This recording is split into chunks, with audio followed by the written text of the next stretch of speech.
And you're listening to A Healthy Chat on Highland FM 107.1. Before the announcements from our sponsors, we had Shawn Mendes, There's Nothing Holding Me Back, and Bruno Mars with the very beautiful song, Just the Way You Are. Now, this afternoon, as Sue said, we're delighted to have back in the studio with us Yasmine, who's going to do her Healthy Bite segment, and we're working our way through the vitamins. So today, she's going to introduce us to vitamin B1. Yasmine, welcome. How are you both? Very well, thank you. Yes, so today we'll talk about B1, which is better known as thiamin. It's one of our earliest vitamins that we know about, and actually you'll still see the evidence of it being discovered so long ago floating around. Sometimes it's spelt with an E, sometimes it's spelt without the E, but it's really a sign that science has moved on, and it always does, but the correct spelling apparently is without the E because it's not technically an amine, as the chemists tell me. I noticed when you did your the stint on SBS, that was one of the original derivations of vitamin, because they did think that they were proteins in some way. Yes, that's right. So when they were first discovered, it was thought that this was a component in the body that we needed, and it was needed for life. So that's where the derivation of the name vitamin came from, and then they flowed on from there. And what do we need vitamin B1 for? So vitamin B1, that's one of the vitamins we need for our bodies to function in terms of energy. So B1 helps with converting our carbohydrate and our protein in our food into energy that we can use. But in particular, we need it for our muscle contraction. So to keep us moving, we need it, but also for those messages that are sent in our brain and so forth, the nerve messages between all of the different cells in the body to keep the brain functioning properly. So what would we see if somebody had a vitamin B deficiency, which I know does exist? How would that manifest itself? So B deficiency essentially relates to those two main functions of thiamin. So in terms of muscle, you'll do a bit of loss of control there, but also some comparisons in terms of shortness of breath, loss of appetite. But the main thing is loss of coordination, because it really affects our nerve messages. And at extreme cases, you might actually see beriberi coming through, which is not as common these days, but unfortunately it can still occur if there's a very bland diet, I guess, consumed. I remember when I did modern history, beriberi was a condition that was quite common in World War II prisoners of war in Japan, because, as I understood it, their diet was deficient in vitamin B1 because they ate a lot of white rice. Yeah, that's right, yeah. Because a lot of our thiamin we actually can get from brown rice as opposed to white rice, but that's not very traditional in a lot of the Asian countries. So it's not uncommon for that to be seen. Yeah.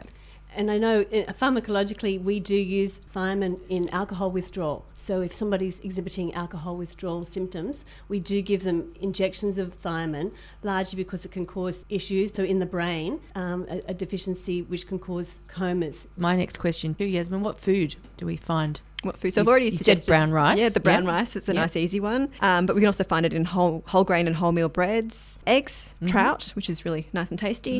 And our nuts and seeds have also got a large amount of thiamin in them. What about fortification? I know in the olden days, when the olden days is the 1990s, they started to fortify some foods with vitamins, and in particular thiamin, I think, was fortified into wheat, into bread flour. Yeah, so we'll see thiamin quite often. You'll see it now in breakfast cereals. It's rare that you'll find a breakfast cereal that doesn't have some form of fortification with B vitamins in general, but thiamin tends to be in there for most of them. And it often happens for breads as well. That's right. And it is one of those water-soluble vitamins. Can you just remind us the difference between the water-soluble and the fat-soluble vitamins? Sure. So it is a water-soluble vitamin. So it's the B vitamin group are all water-soluble. So essentially when you eat it, and if you have too much of it, your body should pass it out in the urine, whereas the fat-soluble ones tend to be stored in the body and they're not passed out as easily. And when you spoke last time, Yasmine, about when we're looking at vitamin A, you kind of gave us an indication about what a recommended daily intake was, we were talking about. So what is the recommended daily intake for thiamin?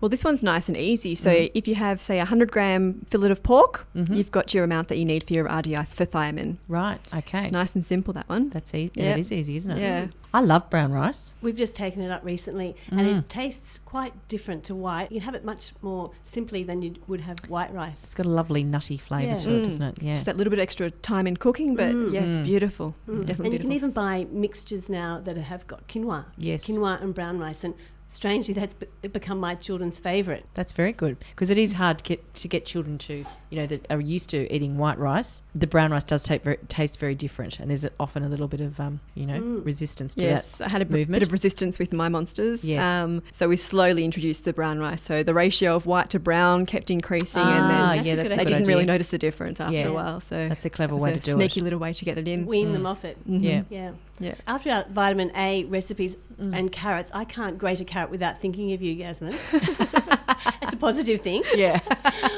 At the moment, it's time to plant our broad beans. They're a good source of thiamin. So, including those in a stir fry or, your brown rice, you can obviously include there as well, like a healthy fried rice option. Lots of options with the vegetables that we can also include, your nuts and seeds. So you can sprinkle some extra nuts on a dessert even, or a breakfast, and you're always adding a bit of thiamin then to your diet by doing that. That's a nice thing to do in the kitchen at school when I'm teaching. Quite often on a lot of our salads, we have lots of different seeds in the salads. Beautiful. Toasted seeds and things, just to add a little bit of crunch, which Love kids that always crunch like factor. too. Yeah. Well, food's certainly taken a high profile in the media this week, and we can't have a show without mentioning, just even briefly, strawberries and what a shame that is. But if people can get strawberries, chopping them in half or quarters is still an option.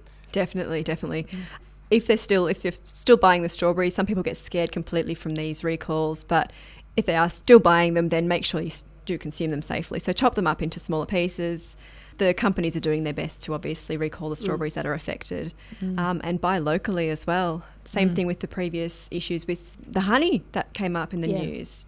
Making sure that you buy locally, and generally that tends to be a good way of avoiding some of these challenging issues that come out more at national levels. And with all the markets we have, the farmers markets and so forth, there's lots of honey growers in this district. Yes. And so that and should the be honey easy is to just do. beautiful. Yeah. I love trying lots of different honeys. Yeah.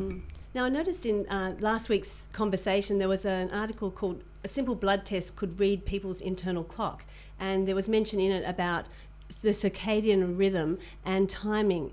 And there's been quite a bit written about timing in terms of eating and food and metabolism and so forth. Do you have any insights into that? Yes, I saw that piece. It's an interesting read in terms of the message that they're giving, in terms of it could be helping towards prevention of cardiovascular disease and diabetes and so forth. But the body clock really has its little routine, and it may be saying to you that your internal clock is saying, say 5 a.m. in the morning, and outdoors it's actually telling you it's 7 o'clock based on your alarm clock or whatever it may be that you're using. I do know that my personal body clock always tells me without fail when it's lunchtime. Right. 1 or 2 minutes out, that's about it, but it knows when it's lunchtime. And that tends to be based on routine, and your circadian rhythm is helping with that pattern as well. And that can make a big difference in terms of the way people feel. So, if you've been flying overseas and you had that jet lag, you're feeling very out of whack. That relates to your circadian rhythm. But in terms of the food side of things, there's some research coming through about time-restricted eating.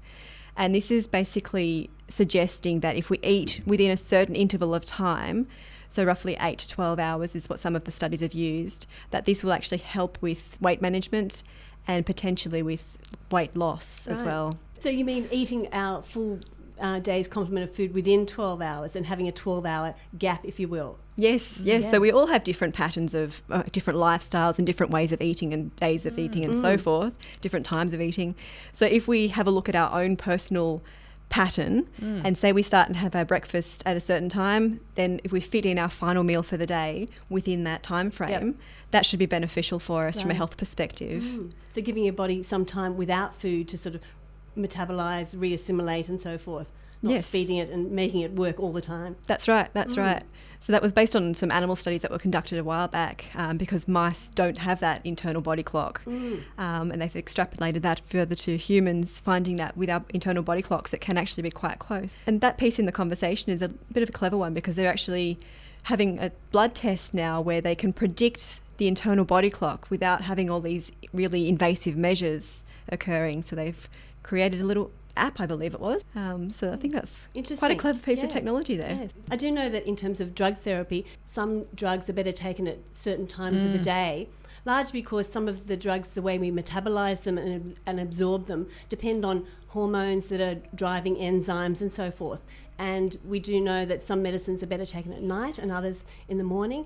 And so in terms of drug research, that's become a much more interesting and more investigated area, looking more at personalised medicine. So just because you, Megan, might be better off taking your medicine in the morning, that's based on your circadian rhythm. I might be slightly different and might benefit from it more by taking it later. So it's really an interesting field of study. So is the blood test that they're talking about in the article in the conversation able to assist that kind of research then, Sue? Well, they were looking at melatonin. What this would be more looking at is the different pharmacokinetics, how drugs are absorbed and metabolized within an individual based on their circadian rhythm. Their individual rhythm. So it's within the same field. And it was basically saying they've known or sensed this for some time, but it hasn't been a main focus, but it's probably going to become more important. And this was a really interesting article really saying how the scientists are finessing that investigation. Refining the process. Because we all have our little routines that we follow, whether it be intentional or whether it's unintentional.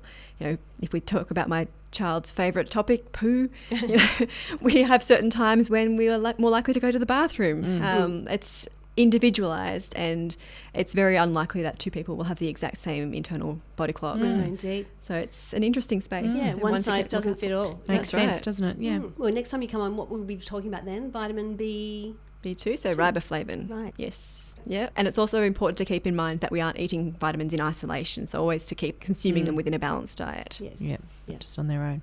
Okay, well, thank you, Yasmine, for coming in for a healthy bite. And as always, we've asked Yasmine what song she would like to have today. So, Yasmine, what's your selection? So my choice for today is U2's Beautiful Day. I've got my anniversary coming up, so it's a bit of a call out to my husband. Oh. What's your husband's name, Yasmine? Greg. Yay. Happy anniversary to Yasmine and Greg. And this is a beautiful song. Here we go. Thank you. Thanks, yes. Thank you.